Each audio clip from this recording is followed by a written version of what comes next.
Thank you for your patience and welcome to our panel today. So today we're going to explore the topic of scaling smarter. And I am very pleased to have a panel of experts with me. So I'm from Appier. My name is Ting-Yi, and I am here with Maria from Too Good To Go and Anastasiia from Omio, and then my fellow colleague Karst from Appier as well. So let's give them a warm welcome.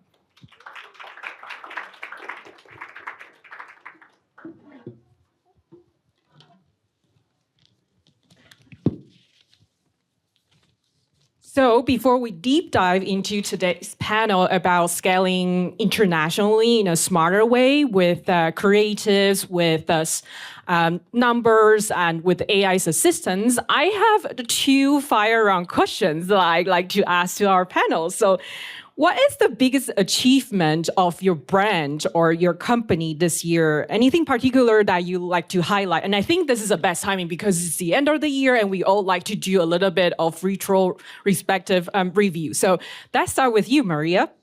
Sure. So we are a food app for good. So for us, it's all about saving food from going to waste. So I think our main milestone refers to that too. And this year we've achieved 500 million meals saved across 21 countries where we're present. And we're currently, yay! And we're currently at 120 million registered users worldwide. So I'm very proud of that. That's very impressive. And if you haven't already, please download Too Good To Go. You can get some quality food, but with little price. And then now let's hear from Anastasiia from Omio. Yeah, I'm also using Too Good To Go, often in Berlin. So I already have an app on my phone. I'm working from Omio, yeah. We're a travel company selling tickets around Europe and beyond, train, bus tickets, ferries, flights, all you can find in our app. And I think also speaking about growing across markets, for Omio, one of the achievements was like growing around the globe. And we opened Brazil market and Southeast Asian market this year. And I think that was one of the biggest achievements this year. Well, I like the idea of expanding to Asia and South America. You know, great holiday destinations, definitely. What about us, Karst? What have we done as a company this year? Tell us about our achievements.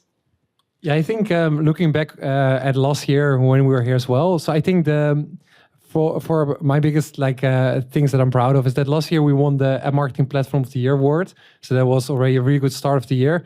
And I think what I'm mostly very exciting about now as well, working with all the different brands, is about creative innovation. That's been expanding a lot. And I even didn't expect it to go this quick in terms of that. So that is definitely also an area that Appier has been investing in a lot. So I'm very happy to see the results there. Creative innovation. We'll deep dive that into that topic during our panel today. And another question. So if you could go to a different country, yeah, without any budget limitation, what would be the country of your first choice? Maria? It's a very good question, because in our case... I know, I only ask good questions. That's correct.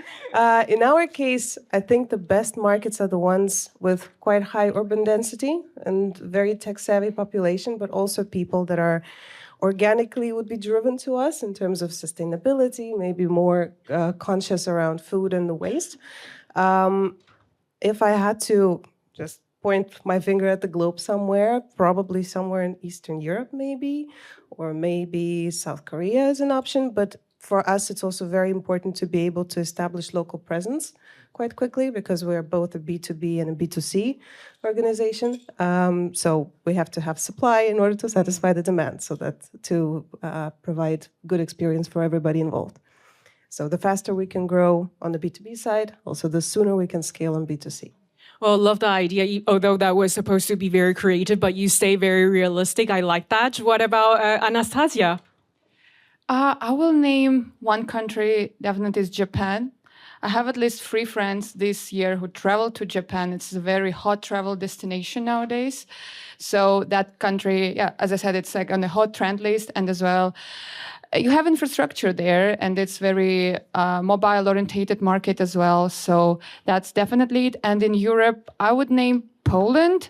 I think it's as well like have all the infrastructure that we have in Europe here, but in terms of the advertisement, CPMs are still cheap there compared to the Germany, let's say. So it's also good to grow, test there, scale your performance marketing, for example. So Poland, definitely. What about you, Karst? Yeah, I think from Appier, from a business point of view, we are in general we work for a lot of user acquisition or retargeting campaigns in the tier 1 markets. But in addition to that, Japan is actually one of our home markets, so that's an area. I also understand the part which you mentioned on Poland, because we see for a lot of different clients, Poland is kind of a sweet gem in terms of the relatively very ROI positive and is fast growing from an economical power as well. So it's definitely a market for the audience to look at. And in addition, I would maybe mention, if I add something new to it, a market where we would like to expand is also Turkey. I think Turkey has a lot of potential. It's a very big market as well. So adding that to the mix is definitely something for the audience to take into account.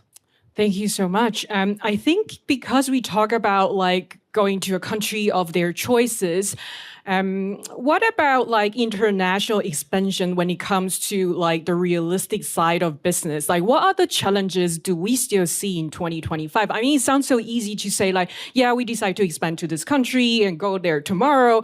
But what are the misconceptions about international expansions and the challenges that you have seen with your brands? I think this I'd like to start with Anastasiia.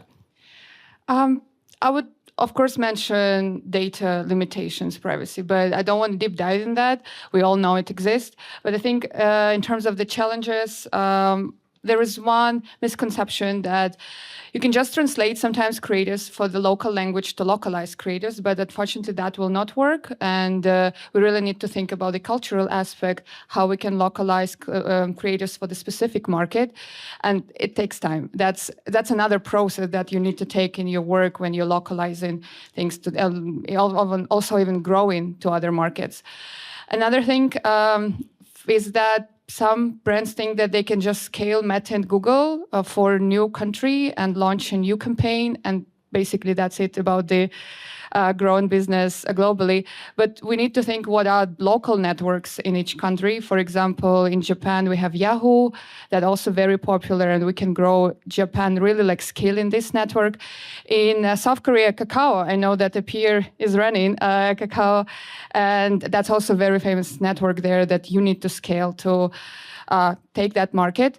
I really like one book called Cultural Map that also helps to understand how different cultures behave, how they operate, what are the differences, and you can really apply that on the creative work you do to understand how people think around the world. And just reading this book, it's really helping a lot, even not in the localizing creators, as I said, but also just working in international companies. That's really helpful one. I would definitely recommend. Love it. 10 out of 10 for you, Anastasiia.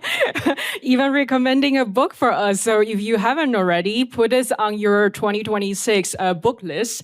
I love the idea when you say that, when you localize the creators, not about translating, but also about crossing the local mindset, which is very important when it comes to crossing borders. What about Maria? Tell us about, the misconceptions about international expansions. Yeah, I think the main one is assuming that whatever works in your successful market is also going to work in the new one. Although sometimes best practices can be transferable, for the most part, you have to still have the flexibility of mind and strategy to be able to unlearn the sort of playbook items that you already have from a more successful market, and be willing to adapt to the local environment, not just creatively, but also in terms of the mix and the strategy and the overall approach. I think you there's a keyword here I like to highlight here is unlearn. We are learning everything. I mean, we all say we need to learn new things in new year, in every new quarter, but we forget to unlearn. And sometimes we have to unlearn the best practices before we go to a whole new brand market. So not all the best practices are the best, and not all the best practices are transferable. I think I love that key takeaways here. What about you, Karst? Yeah, I can give some practical examples. So Appier itself, we work really across all different verticals, right? So when it comes to international expansion, it really depends on the type of app, what the challenges are. But I think a couple of very relevant examples for the audience, like for example, there's many subscription apps. So for subscription apps, we've seen a lot of challenges around trials, right? We see, and it has to do with the market itself. For some markets, trials work great. For other markets, it works less good. So it's really finding out what resonates in the market and with your audience. Another challenge can be, I think, like take for example, Too Good To Go as an example. Like many big, large marketplaces and apps, they have the challenge, of course, to matching supply and demand. That's very important. So when you expand to a new market, you need to make sure that you have the demand supply perfectly set up. For travel, right? We know the challenges in travel is often about which is the audience you're reaching. Is it local travelers? Is it expats? Is it, and how do you reach ultimately the audience that you want to reach that and have the right kind of like ultimately messaging to reach them?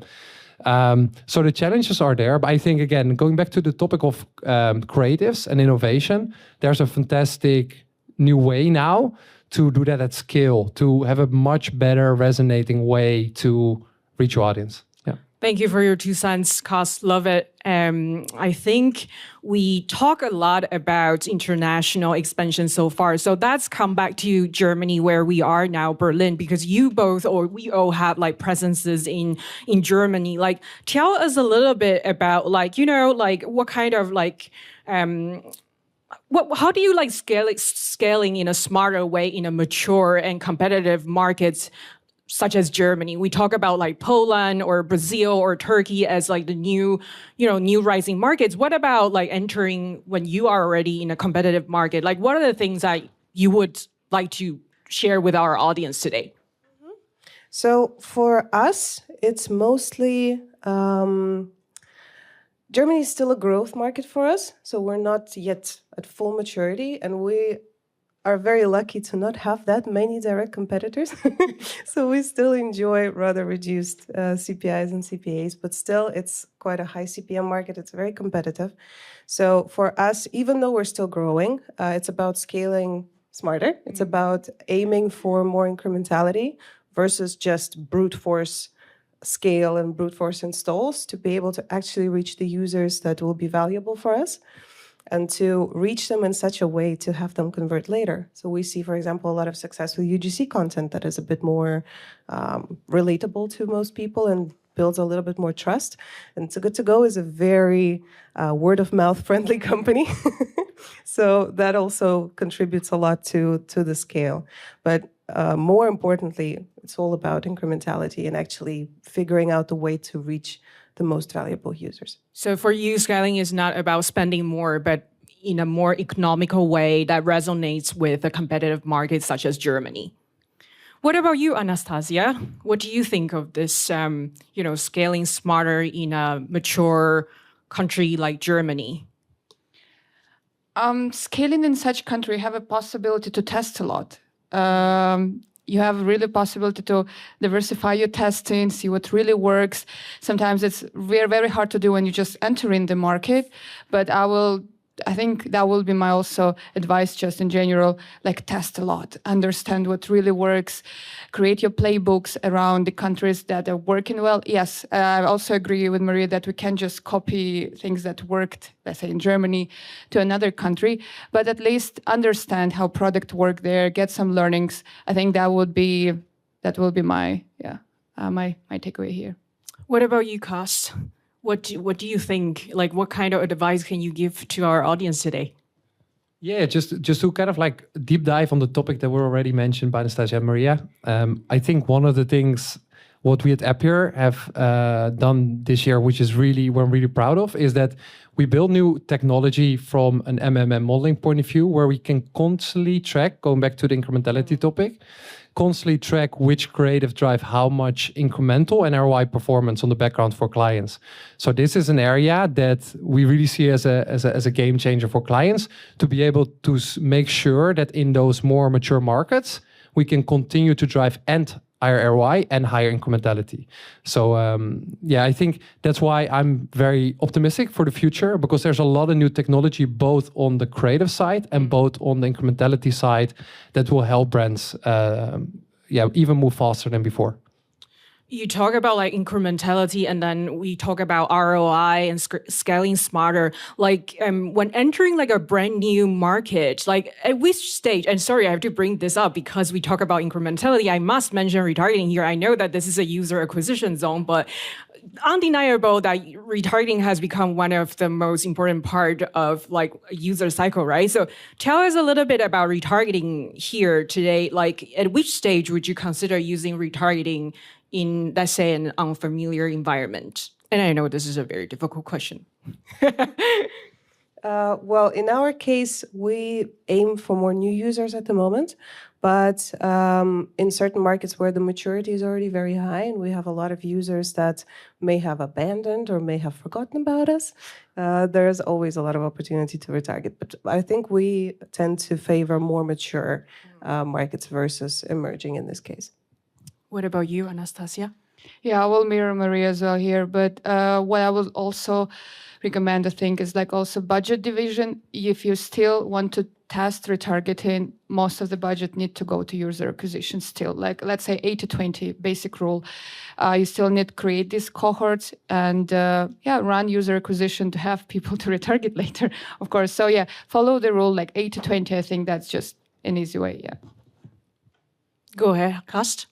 Yeah, I think in general, like it really depends on the maturity of the app and also how large is your audience present in a specific market, right? So I would traditionally say what would used to happen is like a lot of the apps that would start, they would focus a lot on user acquisition, but then in time they would add retargeting to the mix. What we actually now see is kind of a shift. I think it's for two reasons, is that a lot of our clients actually they start much quicker with retargeting campaigns.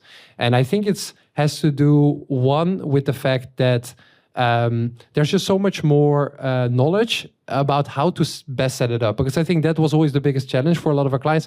How do you best set it up? What kind of inactivity windows do you set, right? How do you make sure you reach the right kind of audience in the right kind of way?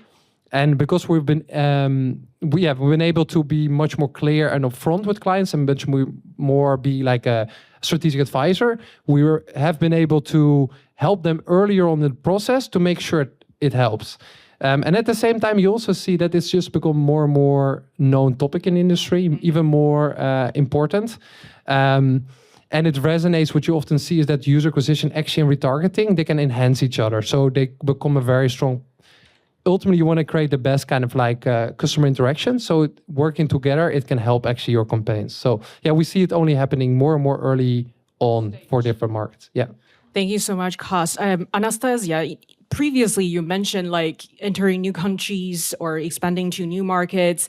Sometimes brands would tend to like over dependent on like traditional user acquisition channels like Facebook or Google. So this traditional dual set, like at which stage would you consider like exploring new partnerships? And can you tell us also a little bit about like the benefit of using additional or alternative UA channels outside of Google and Facebook?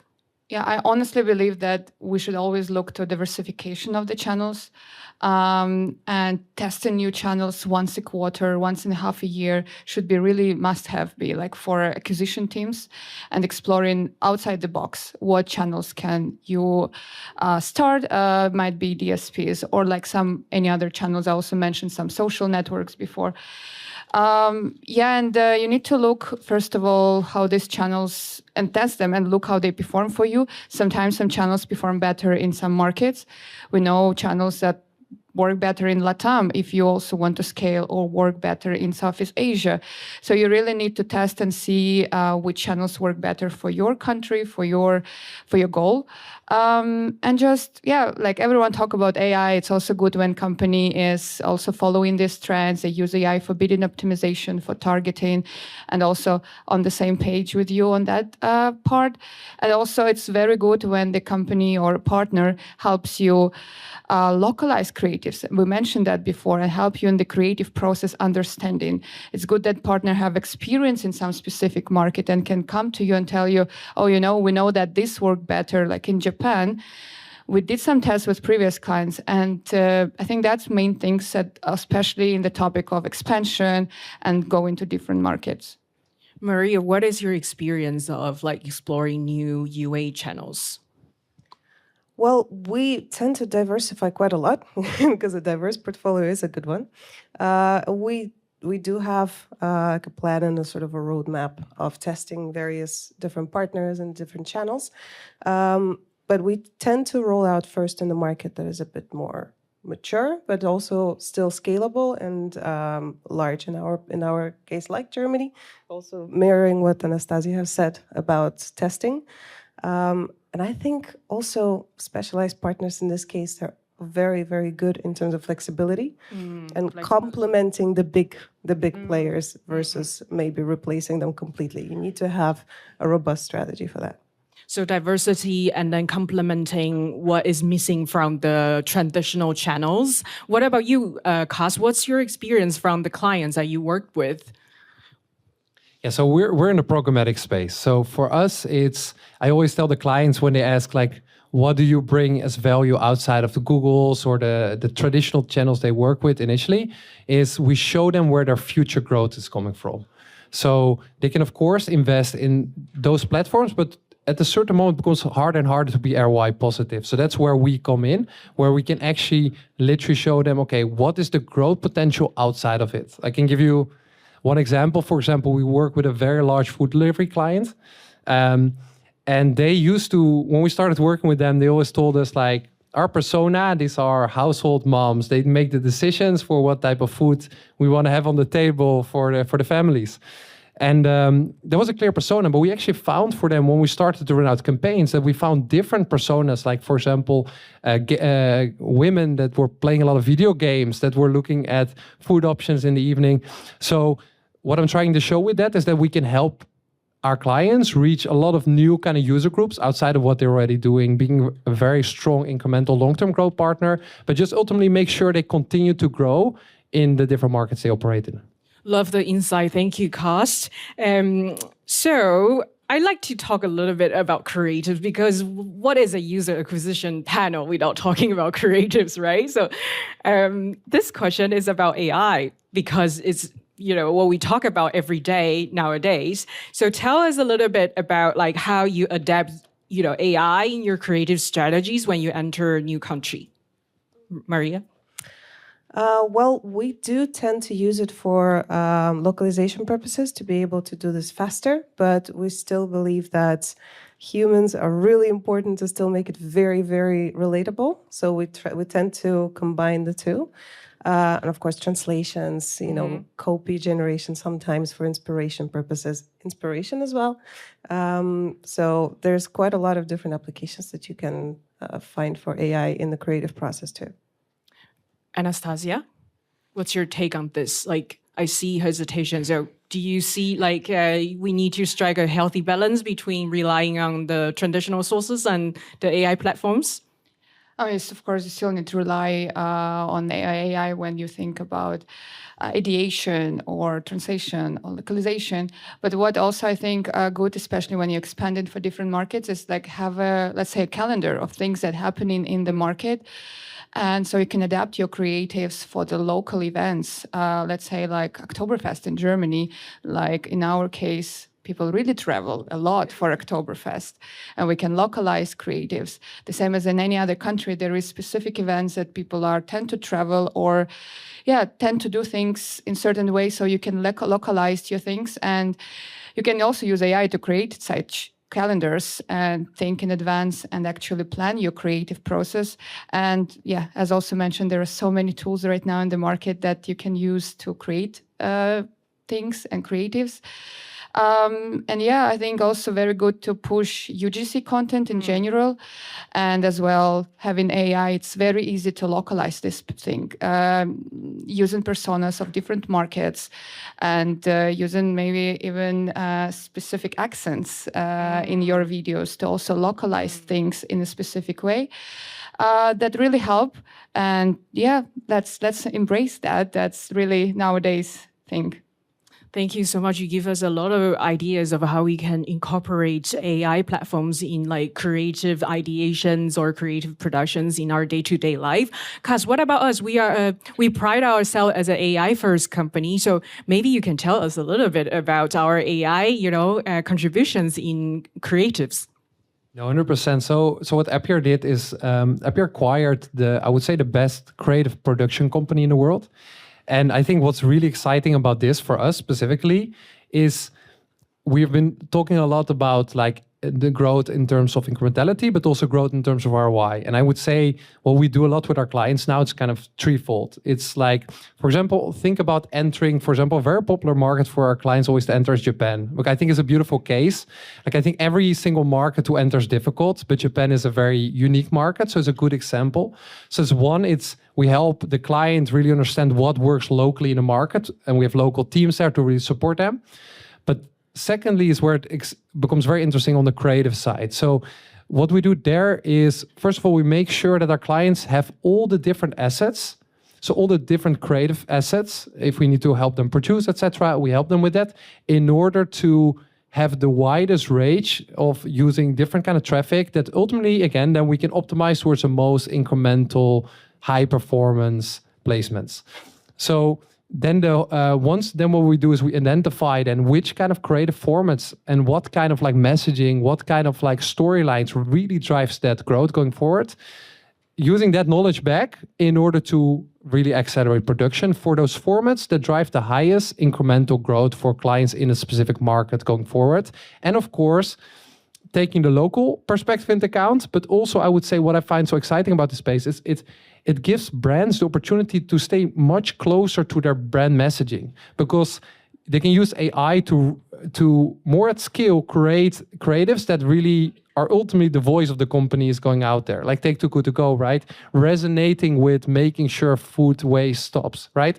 So I think that's overall, it's just really exciting that we, from a company, can help empower that through so much innovation in this space. Yeah, so I must say that our acquisition this year has crossed borders because this is a Paris-based company and we are from Taiwan. So this is definitely one of the biggest acquisitions of the year. And this AI creative platform has helped so much with our advertisers or clients with, for instance, playable production or like UGC as well. We have UGC creative production as well. So if any one of you is interested, we are here to also help you to explore the topic. And last but not least, I know like all these panels at APS, at AGS likes to look ahead and predict a little bit the future. So I'm not going to skip that. I'm going to ask our panels to tell us what they think that AI can reshape their day-to-day or their business in the next 12 months. I think AI can really amplify analysis and predictive modeling and being able to make more informed database decisions at scale. What you would spend hours and hours searching through yourself, you can also do with AI nowadays. But also creative production at scale. But still, we do see a little bit of negative sentiment here and there to very obviously AI forward videos. So, but amplifying existing ones, maybe integrating a snippet or two of specifically localized items from AI, that already makes a huge difference in terms of scale of creative production. Anastasiia? AI is here already, and to be honest, there are so many things here right now that we can add AI almost in every process of what we're doing. Also, as Marie mentioned, the predictive analytics. This is a very interesting thing for me personally, like how we can optimize our campaigns, not about past, but about future. Very, very great idea. Like also like creative production. Yeah, don't want to hear like repeat things, but yeah, just embrace it and try to put it in every aspect of what you're working. Of course, human touch is very important at the end, and that you should still control things, what happening. Add AI agents to analyze your data, to analyze creatives that also might be kind of produced by AI. I think it's just about testing, exploring. There are so many tools here and there, and it's just process of finding what works best for you. No pressure, but it's gonna be here, and we need just to accept it. Yeah. Karst, any final words that you'd like to add? Yeah, I think just to make it practical from my side, I think going back to different clients, like I'm just super surprised with how quick the whole innovation around creatives, for example, has happened. And I see also how quick brands are embracing that. We see so many now complete video created, AI-generated videos, for example, that at scale, and many of the larger brands have embraced that to just use that in their advertising campaigns. So I think the main reason for that is, of course, it's on the forefront of technology, but it's also has very much to do with the fact that I do very much hear Maria as well, so she said, like larger brands. We used to also see that initially that they really care about the brand value, and then how can you control it? But I think the reason it kind of accelerated so quick for many of the brands out there is also because it actually gives them so much more control long term. I think our challenge as a performance platform, right, has always been that clients, they did want to like create a lot of new creative formats, but it could take weeks in order for them to get ready. So it's very hard to on specific type of moments to have everything scaled out for all the different markets, localized, etc. And now they can. And now they can also test so much more with what kind of messaging actually resonates, what kind of like engagement you want to have with your customer that drives high incrementality, that drives high ROI. And you can constantly test, A/B test with the creatives on that front. So I think that's the reason that leadership from larger brands have completely, in a very short amount of time, I would say, embraced the generative AI transition. Yeah. Love the insights and then also the predictions from the panels.